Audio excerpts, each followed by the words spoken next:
I just got this really cute vanity mirror and I absolutely love it. It is bigger than I thought. It is 15.2 inches, so you definitely have lots of surface area here. This can actually rotate 360 degrees if you want to. You can flip it completely around. As you can see, it is plugged in here, so you do need to plug it into the wall. And the stand, love the stand. It is really durable. Obviously, it's not like bolted down or anything. That's why my hand is on it while I'm flipping it around. But when it is just stationary here, obviously the stand, nice, it's metal, it's not going anywhere. This one is the black. It also comes in white and gold, and this is like the rounded edges. You can also get it in a square, but the most important points are the lights, obviously. So let's go ahead and turn that on. So this, of course, is your nice white bright light, and then you've got your warm light, and then you have your bi-color here, which is the both of them, and then off.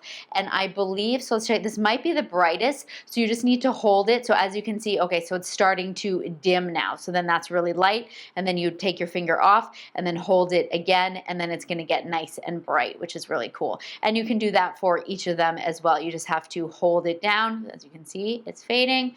And then let's bring it back up. So yeah, super nice. Really, you know, if you're into like doing your makeup, it's not like, it's big so that you're gonna have, you know, lots of coverage, being able to see yourself, but it's not too big that it's gonna take up too much space. It does also come with a cloth, which is really nice. You wanna give that a nice clean every now and again. And of course, it also comes with the little tiny one, and this is the ×10. And you've just got the little suction cups here, and you can actually suction this on here so that you've got that closer look if you need it. So yeah, really great tabletop vanity mirror.